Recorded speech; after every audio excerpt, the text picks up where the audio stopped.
Hi, Recap Revelations here. Today I will explain this action-adventure comedy film, called Inner Space. Warning, spoilers ahead, watch out and enjoy. Down on his luck, naval pilot Lieutenant Tuck Pendleton, Dennis Quaid, in San Francisco, California, resigns his commission and agrees to participate in a covert miniaturization experiment. Tuck fights with several other pilots he just insulted at a party that begins the story. He is given to Lydia Maxwell, his girlfriend, who shows him around his rundown apartment. After persuading her to stay the night, Tuck makes her make love to him. The following morning, Lydia is attempting to leave before Jack awakens, and the two argue because Lydia believes Jack is reckless and drinks too much. At last, she is able to take a taxi out. Tuck works under the direction of Vectrocan, the research firm that is carrying out the miniaturization project. Tuck and the craft he will pilot are reduced to minuscule size through an intricate procedure, and then they are placed into a syringe for injection into a lab rabbit.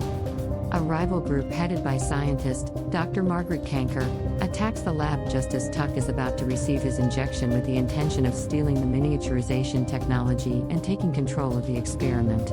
It is required to have two prototype microchips, one for re-enlargement and one for miniaturization. Two microchips are installed, one in Tuck's exploration craft and the other on the computer managing the miniaturization. Kanker takes the other microchip during the lab attack. Knowing their plans, experiment supervisor, Ozzy Wexler, makes off with the syringe. One of Kanker's goons, the cyborg, Mr. Ego, leads the pursuit, which comes to an end at a nearby mall. Ego shoots Ozzy with a bionic hand that holds a tiny projectile weapon resembling a gun. The unsuspecting Jack Putter, a hypocritical Safeway grocery clerk, is the first person Tuck and the pod are injected into by the now-dead doctor. Wexler passes away soon after. Ego notes Jack after discovering the broken syringe. During the abrupt injection, Tuck passes out. When he wakes up, he doesn't know what happened and thinks he was injected into the rabbit. Tuck navigates the pod to the optic nerve and implants a camera so he can see what the host sees after attempts to radio the lab are unsuccessful. Tuck connects with Jack by putting a different gadget in his inner ear after realizing he is inside a human, initially to Jack's embarrassment. Tuck tells him that the oxygen supply in the pod is limited to 24 hours, and that he must assist by returning to the lab to help extract him.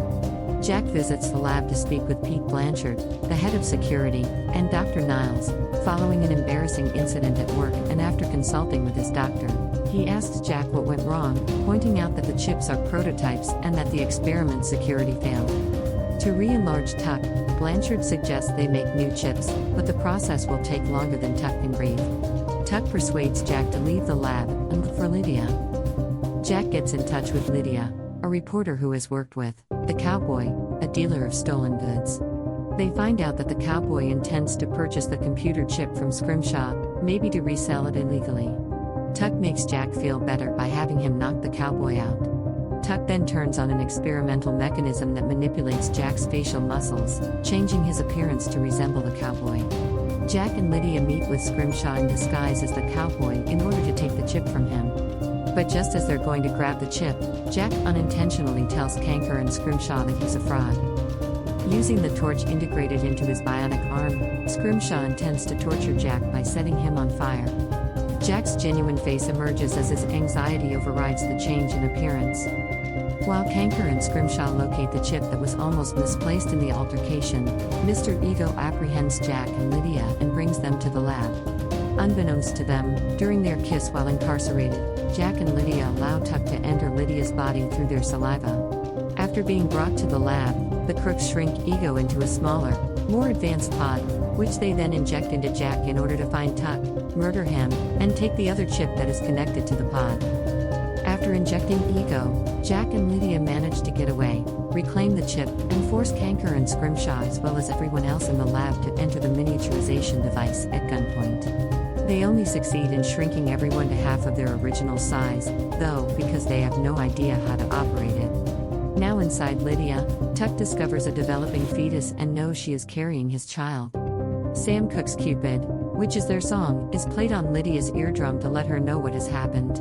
Jack and Lydia reunite with a kiss to get Tuck back.